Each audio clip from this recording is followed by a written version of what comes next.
There are moments in history that feel like they arrive out of nowhere, and then there are moments that were building quietly all along, waiting for a single spark to change everything. This was one of those moments. At exactly 6:47 in the morning, when most of the city was still half asleep and routines were just beginning to unfold, something happened that shattered the illusion of control. A convoy moving through the streets under heavy protection, a sequence repeated so many times it had become predictable, suddenly became the center of an event no one had truly prepared for. In an instant, the structure that surrounded one of the most guarded individuals in the region collapsed under a strike so precise, so calculated, that it raised a question far more dangerous than the attack itself. How did it happen? Within minutes, confirmation spread through secure channels. The leader at the center of that convoy did not survive. The implications were immediate and overwhelming. This was not just the removal of a political figure. It was the removal of a pillar, someone who had defined strategy, shaped alliances, and influenced decisions that reached far beyond national borders. And when a pillar falls, the structure around it doesn't stay still. It shifts. It destabilizes. It begins to move in ways no one can fully predict. Inside command centers, the reaction was instantaneous. Emergency protocols activated. Communication lines lit up. Decisions that would normally take days were compressed into minutes. But even as those systems responded with speed, there was something they could not immediately provide: clarity. Because the nature of the strike didn't look random. It didn't look improvised. It looked informed, deliberate, designed with a level of precision that suggested more than just access to weapons. It suggested access to knowledge, routes, timing, vulnerabilities, the kind of information that only exists inside tightly controlled systems. And that is where the real tension began. Initial assessments pointed in multiple directions at once.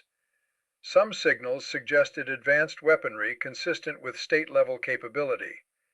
Others raised the possibility of proxy involvement, where resources and intelligence are passed through layers designed to obscure their origin.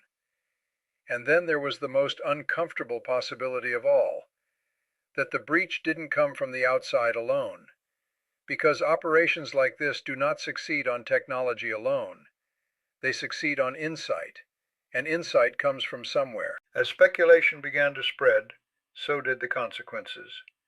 Markets reacted almost instantly, not to what was known, but to what was feared. Energy prices began to climb. Investors moved cautiously. The global system, tightly connected and highly sensitive, responded the way it always does when uncertainty appears at the center of a critical region. But while the economic world reacted to uncertainty, the political world reacted to pressure. Statements were issued, condemnations delivered, calls for restraint echoed across international platforms. But behind those carefully chosen words, a different kind of conversation was unfolding, one focused not on what had happened, but on what would happen next. Because in a moment like this, response is not optional. It is inevitable. And yet, the target of that response remained unclear. The official position denied involvement from one side, while suspicion from the other side intensified with each passing hour. Intelligence agencies began working across multiple channels, trying to piece together fragments of information that did not yet form a complete picture. Analysts debated scenarios, each one carrying its own risks, each one pointing toward a different chain of consequences. But beneath all of that analysis, one reality stood out above everything else. The system had been disrupted, not weakened, disrupted. Because removing a central decision maker does not simply create absence, it creates a vacuum. And in geopolitics, vacuums do not remain empty for long. They pull in pressure, influence, and urgency from every direction, forcing rapid adjustments that can either stabilize the situation or push it further toward instability. And that is where the situation began to evolve from a single event into something far more complex. Because now, every move carried weight beyond its immediate purpose. Every action would be interpreted not just as a response, but as a signal of intent, of strategy, of how far things were willing to go. And the world was watching closely, not just to see what had happened, but to understand what this moment would trigger next. What followed in the hours after the strike was not chaos, at least not on the surface. It was something far more controlled, far more deliberate, a system trying to stabilize itself while quietly preparing for what might come next. Inside military command structures, the shift was immediate. Air defenses were elevated. Strategic units were placed on heightened readiness. Surveillance systems intensified their sweep across borders, coastlines, and contested zones. But beneath those visible measures, a deeper recalibration was underway. Because without a central figure guiding long-term strategy, decisions began to move through a different chain. Temporary authority replaced established leadership. Urgency replaced caution. And most importantly, predictability began to fade. For years, the region had operated under a certain understanding, not peace, not stability, but a form of controlled tension. Actions were measured, responses were calculated. Even escalation followed a pattern that experienced observers could recognize. That pattern was now broken. The individual who had shaped much of that strategic behavior was no longer there to maintain it, and in his absence, a critical question emerged inside decision-making circles. Do you respond immediately, or do you wait for clarity? Waiting carries risk. It signals hesitation. It allows narratives to form that you are not controlling the situation. But acting too quickly carries an even greater risk. You may respond to the wrong target. And in a region already layered with alliances, proxies, and hidden connections, misidentification is not just a mistake, it's a trigger. This is why the first responses, though swift, appeared carefully contained. Air operations were launched, but they focused on known positions tied to existing threats, targets that could be justified, targets that fit within the framework of ongoing tensions. But even those actions carried a message. This would not go unanswered. At the same time, another front began to open, not on the battlefield, but in the information space. Narratives started forming almost instantly. One side suggested the involvement of advanced systems that pointed toward external coordination. The other rejected those claims entirely, framing the accusations as a pretext for escalation. And in between those positions, intelligence communities worked to separate signal from noise, fact from assumption, because attribution is everything. Without it, response becomes speculation, and speculation in a conflict environment can spiral faster than facts can catch up. Analysts began looking closely at the nature of the strike itself, the precision, the timing, the ability to bypass layered defenses. These were not characteristics of a random act. They pointed toward preparation, toward rehearsal, toward a level of operational discipline that narrowed the list of possible actors, but did not eliminate uncertainty. And uncertainty is the most dangerous element in a situation like this, because it forces decisions to be made without complete information. While this was unfolding, the region itself began to react in ways that revealed just how fragile the balance had become. Airspace restrictions appeared almost immediately in neighboring countries. Defensive systems were repositioned. Diplomatic channels, both public and private, became active at a level not seen in months. Every government understood the same thing. If this escalates beyond control, it will not remain contained. And then there was the global dimension. Energy markets responded not just to what had happened, but to what could happen. The possibility of disruption in critical shipping routes introduced a layer of economic risk that extended far beyond the region. Supply chains, already sensitive to instability, began to show signs of strain. The ripple effect moved quickly, touching sectors that had nothing to do with the original event. This is how modern conflict expands, not just through weapons, but through interconnected systems that amplify every shock. Back inside political leadership circles, the pressure was building in a different way. Calls for unity were being made publicly, but internally divisions were beginning to surface. Some voices argued for a strong, immediate response to reassert control and deter further actions. Others urged caution, emphasizing the lack of confirmed attribution and the risks of widening the conflict unnecessarily. Both positions carried weight, both carried risk, and neither offered a clear path forward. Because at the center of all of this was still the same unanswered question. Who did this? Until that question is resolved, every move remains a calculated guess. And in a high-stakes environment, guesses can shape outcomes just as much as facts. Which is why, even as actions were being taken, the situation did not feel resolved. It felt suspended, balanced between response and restraint, between certainty and doubt, and most importantly, between escalation and something far harder to contain once it begins. As the situation stretched into the next phase, something began to shift that was not immediately visible on maps or in official briefings.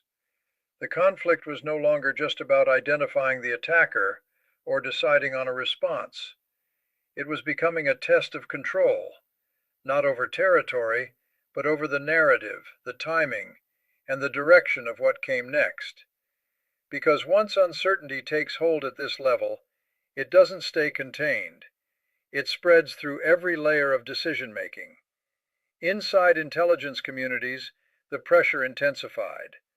Multiple streams of data were being analyzed simultaneously, each offering partial answers but no complete picture. Signals intelligence pointed in one direction. Human intelligence suggested another. Forensic analysis of the strike components added yet another layer of complexity. Each piece of evidence seemed to confirm something, while also raising new questions. And that fragmentation of clarity created a dangerous environment. Because when different agencies begin to see different versions of the same event, alignment becomes harder to maintain. Meanwhile, political leadership faced a different kind of challenge. Not just deciding what to do, but deciding how to explain it. Public messaging had to remain strong, decisive, and unified. But behind that messaging, internal debates were growing sharper. The absence of a central figure who had long defined strategic posture meant that consensus was no longer automatic. It had to be negotiated. And negotiation, in moments like this, takes time that the situation does not always allow. Across the region, the reaction was becoming more layered. It wasn't just about military readiness anymore. It was about positioning, subtle shifts that signaled intent without crossing clear lines. Forces were moved, but not announced. Communications increased, but not publicly acknowledged. Alliances were tested quietly, through private assurances and back-channel discussions. Everyone was preparing, not necessarily for immediate escalation, but for the possibility that escalation might become unavoidable. And then there was the psychological dimension. Because events like this do more than change strategy, they change perception. Leaders begin to question assumptions that had previously felt solid. Intelligence assessments are reevaluated. Security protocols are scrutinized. Confidence, once taken for granted, becomes something that has to be rebuilt. That shift in perception is often invisible to the outside world, but it influences every decision that follows. At the same time, global actors were becoming increasingly engaged, though not always visibly. Diplomatic lines were active across continents. Calls were being made, not just to gather information, but to shape outcomes. Efforts to de-escalate were underway, but they were competing with parallel efforts to secure advantage. Because even in moments of crisis, strategic interests do not pause, they adapt. In energy markets, volatility continued to rise, driven not by confirmed disruptions, but by anticipation. The possibility of instability in key transit routes introduced a level of uncertainty that markets are particularly sensitive to. Insurance rates for shipping began to reflect that risk. Long-term contracts were reassessed. The economic dimension of the crisis was expanding, even without a single additional strike. And all of this fed back into the central issue: control. Who controls the pace of events? Who controls the interpretation of what has happened? And ultimately, who controls the next move? Because without clear answers to those questions, the system begins to operate on momentum rather than strategy. And momentum, once it builds, is difficult to slow down.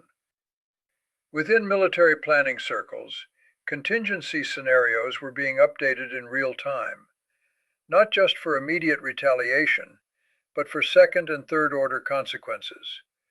What happens if a response triggers a wider engagement? What happens if additional actors become involved? What happens if the situation extends beyond its current boundaries? These are not theoretical questions. They are active considerations shaping decisions as they are being made. But perhaps the most critical development was not in the visible actions, or even in the internal debates. It was in the growing recognition that this moment could not be reversed. The event had already changed the equation. The previous balance, fragile as it was, no longer existed in the same form. And whatever comes next will not be a return to what was before. It will be something new, something shaped by the choices made in the hours and days following this strike, which brings everything to a single, unavoidable point. The next decision will not just respond to what has happened, it will define what happens after. And once that decision is made, there may be no easy way to step back. And this is where everything converges, because moments like this don't end with the event itself. They end with the decision that follows it. Right now, that decision is forming under pressure from every direction at once: military urgency, political expectation, global attention, economic instability, all of it compressing into a narrow window where hesitation looks dangerous. But action could be even more dangerous. This is the edge, the point where leaders must choose between clarity and speed, knowing they may not have both. On one side, there is the argument for immediate, decisive action. Reassert control. Send a signal that such an attack carries consequences. Restore deterrence before uncertainty spreads further. Because, in strategic terms, unanswered actions can invite repetition. But on the other side, there is a different reality. Act too fast, without full certainty, and the response may hit the wrong target. It may escalate a situation that was not intended to expand. It may pull in actors who were previously on the sidelines, turning a contained crisis into a wider confrontation. And that is the line no one wants to cross. Because once escalation moves beyond control, it doesn't follow plans anymore. It follows reactions. Across the region, that possibility is already shaping behavior. Governments are no longer just watching, they are preparing. Not necessarily for what is happening now, but for what might happen if the next move pushes the situation further. Defensive systems remain active. Communication channels remain open. Diplomatic efforts continue quietly in the background, attempting to build space for de-escalation even as pressure builds toward the opposite direction. At the global level, the stakes are even higher. This is no longer just a regional issue. It is a node in a much larger system. Energy flows, trade routes, financial markets, all of them connected to the stability of this moment. A single escalation can ripple outward, affecting economies far removed from the original event. And that awareness is influencing decisions just as much as military considerations. Because the consequences are not confined to one battlefield, they are distributed across the world. Back at the center of it all, leadership faces a reality that cannot be avoided. The structure has already shifted. The absence created by this event cannot simply be filled overnight. It will take time for new authority to solidify, for new strategies to take shape, for a new equilibrium to emerge. But time is exactly what this situation does not offer easily. Every passing hour adds pressure.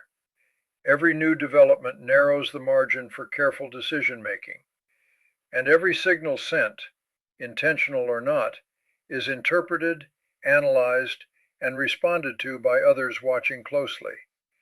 This is how escalation becomes self-sustaining, not through a single dramatic decision, but through a series of smaller ones, each reacting to the last, each pushing the situation slightly further than before, until suddenly the path forward is no longer a choice. It's the only direction left. And that is the uncertainty that now defines this moment. Not just who was responsible, but what this will become. Because once the next move is made, it will do more than answer what has already happened. It will set the tone for everything that follows. Whether this stabilizes into a controlled response or expands into something far more difficult to contain.